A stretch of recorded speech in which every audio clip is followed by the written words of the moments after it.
रात के 10 बज चुके हैं और मैं हूं आप सभी का अपना शाबिज़ मलिक और हाजिर हूं आप लोग के सामने फिर से एक क्राइम की कहानी को लेके, एक क्राइम की घटना को लेके। आज की कहानी की बात करें तो आज की कहानी की शुरुआत मध्य प्रदेश के अंदर एक थाना आता है जिसका नाम है मुरार नगर थाना। और इसी मुरार नगर थाने के अंतर्गत एक इलाका आता है त्यागी नगर इलाका। वास्तव में इस कहानी की शुरुआत 17 अप्रैल साल 2023 से होती है। दरअसल 17 अप्रैल साल 2023 को इसी त्यागी नगर में रहने वाली एक लड़की जिसका नाम होता है रेनू पाठक, लड़की कहे या फिर महिला, ये जो महिला थी 17 अप्रैल साल 2023 को अपने घर से निकलती है किसी काम के सिलसिले में, जल्द लौट आएगी ऐसा बोल कर गई थी।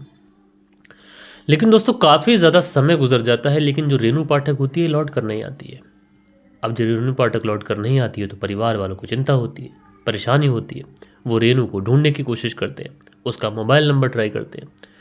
लेकिन दोस्तों ना तो रेनू का मोबाइल नंबर, उसका जो कॉन्टैक्ट नंबर था वो लगता है, और ना ही किसी जानने वाले से यह खबर मिल पाई कि आखिरकार रेनू पाठक कहाँ गई। आप परिवार वाले परेशान तो है, हताश भी हैं, लिहाजा एक दिन तो ऐसे ही इंतज़ार करते रहते हैं। यानी 17 अप्रैल साल 2023 का ये पूरा मामला था। 18 अप्रैल साल 2023 को जो परिवार वाले थे सीधा जो मुरारनगर थाना है, इसी मुरारनगर थाने में पहुंचते हैं। और मुरारनगर थाने में पहुंचने के बाद में ये जो महिला थी रेनू पाठक, इसकी गुमशुदगी की रिपोर्ट दर्ज कराते हैं। और उसके बाद पुलिस वालों से कहते हैं कि साहब जल्दी से जल्दी रेनू को ढूंढ दीजिए। अब पुलिस वाले भी आश्वासन देते हैं कि चलो ठीक है। लेकिन उसके बाद में पुलिस वाले सबसे पहले रेनू के घर पहुंचते हैं, और वहां पर पहुंचने के बाद में रेनू की डिटेल्स वगैरह ये सारी चीज़ें लेते हैं ताकि इस केस के अंदर फर्दर इन्वेस्टिगेशन करने में पुलिस को थोड़ी आसानी हो सके। और दोस्तों जब पुलिस अपने तरीके से इस पूरे केस के अंदर छानबीन शुरू करती है तो कुछ अहम पहलू ऐसे होते हैं जिस पर पुलिस बहुत ही बारीकी से देख रेख कर रही थी। क्योंकि पुलिस वालों ने जो सबसे पहले रेनू के बारे में जानकारी जुटाई थी तो उसमें पुलिस वालों को पता चला था कि रेनू की उम्र महज 25 से 26 साल के आसपास है। और रेनू जो है बहुत कम उम्र में ही विधवा हो गई, यानी 5 साल पहले उसके पति की किसी बीमारी की वजह से मौत हो जाती है। अब इसके बाद में पुलिस वाले पहली नज़र में तो ये देखते हैं कि हो सकता है कि रेनू की किसी से कोई नज़दीकी रही हो, कहीं ऐसा तो नहीं कि कोई प्रेम संबंध का मामला हो, रेनू उसके साथ चली गई हो। यानी कभी पड़ोसियों से पूछताछ कर रहे हैं, कभी घर वालों से पूछताछ कर रहे हैं, कभी मोबाइल नंबर खंगाल रहे हैं, कभी कुछ कर रहे हैं तो कभी किसी तरीके से छानबीन कर रहे हैं। लेकिन दोस्तों धीरे धीरे वक्त गुजरता रहता है और पुलिस को रेनू के बारे में कोई जानकारी मिल नहीं पा रही है। वक्त गुजरता रहता है, यानी 17 अप्रैल साल 2023 को रेनू अपने घर से गायब हुई थी। 18 अप्रैल को कंप्लेंट लिखाई गई। 19 अप्रैल तक तो पुलिस ने डिटेलिंग वगैरह ये सारी चीज़ें ली, मैच कराई। लेकिन 20, 21, 22, 23, 24, 25 ऐसे ही गुजर जाती है। लगातार पुलिस वाले गांव के चक्कर लगाते हैं। परिवार वाले लगातार पुलिस वालों से पूछते हैं कि क्या हुआ, तुम ढूंढ रहे हो तो कोई सुराग, कुछ ऐसा मिला क्या जिससे कोई पता चल सके कि रेनू कहाँ है। लेकिन दोस्तों 25 से छोड़िए, लगभग जो पूरा अप्रैल का जो महीना होता है, ये पूरा अप्रैल का महीना भी गुजर जाता है, लेकिन रेनू के बारे में पुलिस को कोई भी जानकारी नहीं लगी थी। क्योंकि शुरुआत में पुलिस सोच रही थी कि हो सकता है कि प्रेम संबंधों का मामला हो तो रेनू किसी के साथ चली गई हो, लेकिन छानबीन में ऐसा कुछ मिला नहीं। उसके बाद परिवार वालों से भी पूछताछ की, वहाँ से भी कुछ नहीं मिला। आस पड़ोस के तमाम लोगों से भी पूछताछ की, कुछ नहीं मिला। अब किसी केस के अंदर एक व्यक्ति को गुम हुए 15 से 16 दिन का समय गुजर जाए और पुलिस को उस केस के अंदर एक सुई की नोक के बराबर भी सबूत न मिले या सुराग न मिले तो फिर पुलिस के ऊपर सवाल या निशान लगना ज़रूरी है। लगातार पुलिस के ऊपर प्रेशर बनता है। पुलिस भी अपने तरीके से छानबीन कर रही है। इतने दिन की छानबीन में ना पुलिस को ये पता है कि रेनू कहाँ गई, ना ये पता चल पा रहा है कि रेनू के साथ में कोई हादसा हो गया, जिंदा भी है या मर गई, या फिर किसी के साथ भाग गई। आखिरकार रेनू कहाँ है, किसके साथ गई, कब गई, क्यों गई, इस बारे में पुलिस के पास कोई भी जानकारी नहीं थी। और इस पूरे घटनाक्रम में तकरीबन 15 से 16 दिन का लंबा समय गुजर चुका था। लिहाजा तमाम तरीके से पुलिस वाले अपनी कोशिश कर कर हार चुके थे। लेकिन इसी बीच में पुलिस के हाथ एक अहम सुराग लगता है। दरअसल 4 मई को पुलिस को ये पता चलता है कि जो रेनू है ये लास्ट बार अपने देवर श्याम के साथ देखी गई है। अब पुलिस वाले घर पहुंचते, घर पहुंचने के बाद में परिवार वालों से पूछताछ करते हैं कि श्याम कहाँ है, क्योंकि तुम्हारे घर की जो बहू है रेनू, उसको लास्ट बार अगर किसी के साथ गांव वालों ने या फिर किसी मुखबिर ने जो बताया होगा, उसने यही बताया कि लास्ट बार उसको श्याम के साथ देखा गया था। तो जो घर वाले होते हैं जब वो श्याम के बारे में सुनते हैं तो पुलिस वालों से कहते हैं कि साहब श्याम जो है पेशे से ट्रक ड्राइवर है, और कई बार ऐसा होता है कि श्याम अपनी गाड़ी लेकर लंबा चला जाता है, क्योंकि पुलिस श्याम के बारे में इसलिए भी थोड़ा ज़्यादा चिंतित थी कि जिस समय से रेनू घर से गायब हुई थी उसी समय से श्याम भी गायब था। तो घर वाले कहते हैं कि कभी कभी वो गाड़ी लेकर लंबा चला जाता है और उसे आने में महीनों का समय लग जाता है। अब ऐसे में ये सारी चीज़ें पुलिस वालों को पता चलती हैं, तो उसके बाद में पुलिस वाले सोचते हैं कि चलो ठीक है, श्याम से कांटेक्ट करते हैं। नंबर लगाते हैं तो नंबर लगता नहीं है। अब ये पता करते हैं कि श्याम किस मालिक की गाड़ी चलाता था, उसके थ्रू श्याम से कांटेक्ट करने की कोशिश करते हैं, लेकिन वहाँ से भी कांटेक्ट नहीं हो पाता है। अब कहीं ना कहीं श्याम को लेकर पुलिस के मन में कन्फ्यूज़न था। पुलिस को ये समझ नहीं आ रहा था कि आखिरकार श्याम अचानक से अपने घर से क्यों गायब हुआ। घर से गायब हुआ चलो ठीक है, गाड़ी चलाता होगा, लेकिन मोबाइल नंबर क्यों ऑफ है। मोबाइल नंबर ऑफ है तो चलो ठीक है, एक बार ड्राइवर मालिक से पूछ लेते हैं। मालिक भी बोल रहा है श्याम आया नहीं। तो कहीं ना कहीं पुलिस को ऐसा लगने लगा था कि श्याम पुलिस से छुप कर कहीं भागने की कोशिश कर रहा है। लिहाजा पुलिस वाले अपने मुखबिर तंत्र को एक्टिव करते हैं और आखिरकार श्याम को 1 से 1.5 दिन की मशक्क़त के बाद में अरेस्ट कर लेते हैं। अब श्याम को अरेस्ट करने के बाद में जब इसे पुलिस थाने लेके आया जाता है और जब इससे पूछताछ की जाती है तो शुरुआत में श्याम इधर उधर की तमाम बातें बताता है, लेकिन उसके बाद में पुलिस वाले जब श्याम की सही तरीके से मेहमान नवाजी करते हैं तो ना कि श्याम पूरी कहानी बताता है, बल्कि 2 नाम और लेता है। एक नाम होता है कुंवर उर्फ राजू का, और एक नाम ऐसा है जो मैं आप लोग को चाह कर भी नहीं बता सकता। अब मैं ऐसा क्यों बोल रहा हूँ, क्यों नहीं बता सकता ये नाम, मैं आप लोग को इसके बारे में अंत में बताऊंगा। लिहाजा पुलिस वाले जो होते हैं वो तलाश शुरू करते हैं। जो 2 नाम और बताए गए थे उसमें एक वो व्यक्ति जिसका नाम मैंने आप लोग को नहीं बताया और एक कुंवर राजू।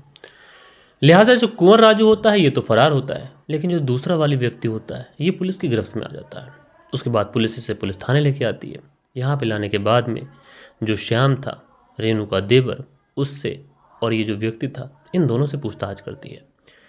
थोड़ी देर पूछताछ करती है तो पूछताछ के बाद में श्याम बताता है कि उसका जो बड़ा भाई था जिसकी पत्नी रेनू थी वो भी पेशे से ट्रक ड्राइवर था, लेकिन शादी के महज 2 साल के बाद ही रोड एक्सीडेंट में उसके बड़े भाई की मौत हो जाती है।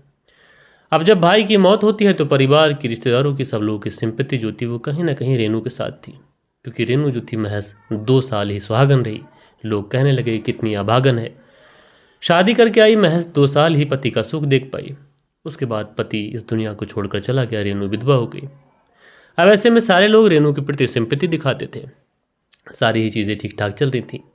लेकिन कुछ ही समय के बाद में जो श्याम था उसकी भी तबीयत ख़राब होने लगती है। अब श्याम की तबीयत ख़राब होती तो वो कभी किसी डॉक्टर के पास जाता, कभी किसी डॉक्टर के पास जाता, लेकिन थोड़े ही दिनों के बाद में घर के जो और सदस्य थे उनकी भी तबीयत ख़राब होने लगती है। अब वो भी बेचारे कभी कभार किसी से दबा लेते। परिवार में इतने अच्छे पैसे तो थे नहीं जो परिवार इन बीमारियों से सही तरीके से निपट पाए। दूसरी तरफ ज़्यादा संपन्न, ज़्यादा पढ़ा लिखा परिवार था नहीं, और अगर ऐसा परिवार जिसमें पैसों की भी कमी हो और पढ़ा लिखा भी परिवार ना हो तो वहाँ पर भूत प्रेत जैसी चीज़ों पर भी लोग यकीन करने लगते हैं। तो उसके बाद में जो श्याम था ये एक तांत्रिक के पास पहुँचता है।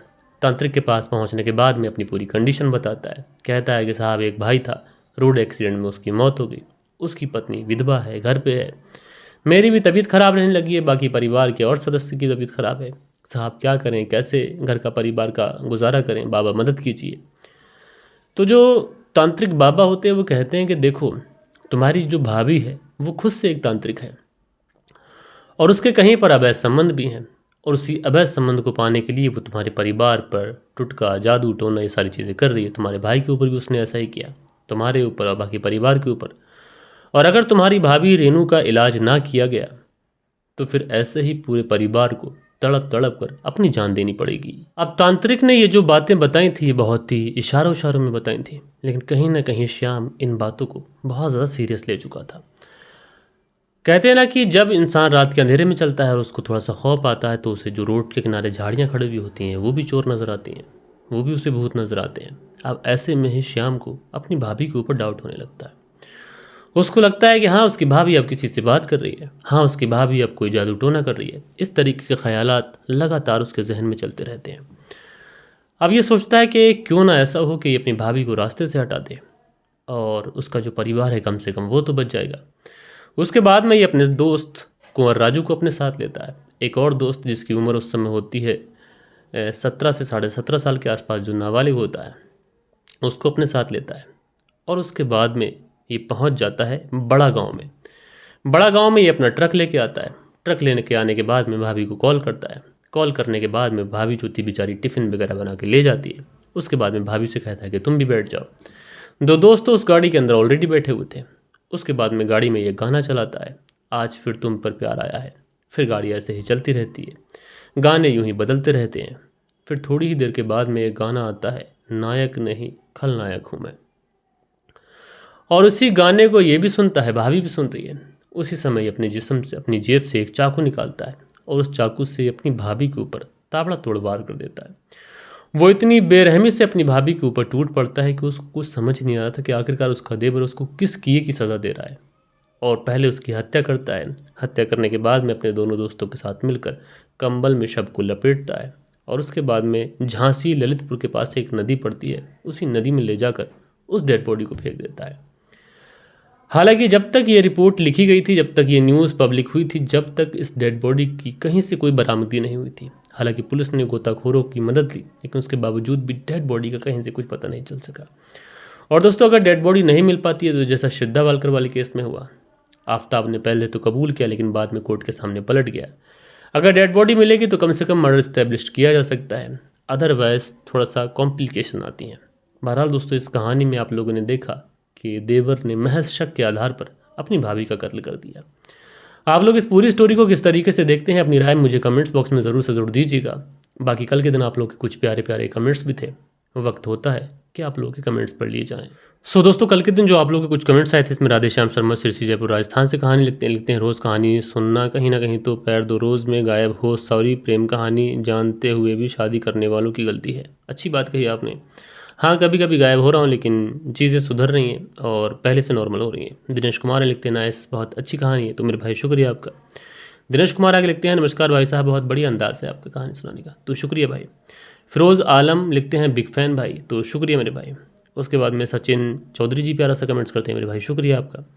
मनदीप वर्मा की पत्नी प्रादीप वर्मा जलंधर पंजाब से कहानी सुनती हैं, बहन आपका बहुत बहुत शुक्रिया। धीरज सिंह लिखते हैं जय श्री राम भैया, गांव गए थे घूमने के लिए, अभी आए हैं, आपकी कहानी रोज़ सुनकर करेंगे। धीरज सिंह मथुरा से, तो धीरज सिंह जी मैं भी गांव ही गया था परसों, तो शुक्रिया आपका। खान अकील लिखते हैं अस्सलाम वालेकुम शाबिज भाई, कहानी बहुत ही दुखी करने वाली थी, तो खान अकील जी मेरे भाई शुक्रिया आपका। उसके बाद में राजू सोलंकी हैं लिखते हैं नाइस स्टोरी, तो राजू सोलंकी जी शुक्रिया भाई। सुल्त्यागी हैं लिखते हैं नमस्कार भाई साहब, रेनू सुल्त्यागी शियाना बुलंदशहर से सुनते हैं, बहुत बहुत शुक्रिया भाई। उसके बाद में नरगिस बानो लिखती हैं अस्सलाम वालेकुम भाईजान, कैसे हैं जी, मैं ठीक हूँ, आप बताएं कैसे हैं। ए चौधरी हैं लिखते हैं पता नहीं लोगों को हो क्या गया है, अच्छाई की तरफ नहीं बुराइयों की तरफ ज़्यादा भाग रहे हैं लोग। अच्छी बात कही आपने, शुक्रिया आपका। इस्लाम में ये सब जायज़ है। रविंद्र द्विवेदी जी हैं, तो मैं उनसे यही कहना चाहता हूँ कि कोई सा भी धर्म इस चीज़ों की इजाज़त नहीं देता। दिनेश कुमार जी प्यारा से कमेंट्स करते हैं। सो दोस्तों, कुछ बेहतरीन से कमेंट्स थे जो कल के दिन आप लोगों ने किए थे। आशा करता हूँ कि आप लोग के जो कमेंट्स थे मैं ऐसे ही पढ़ता रहूँ और आप लोग ऐसे ही हमारी कहानियों पर कमेंट्स करते रहें। बाकी दोस्तों, मैं मिलता हूँ आप लोगों से कल के दिन किसी और स्टोरी के साथ में। जब तक के लिए अपना ख्याल रखें, देश का ख्याल रखें, परिवार के रिश्तों की अहमियत को समझें। जय हिंद, जय भारत।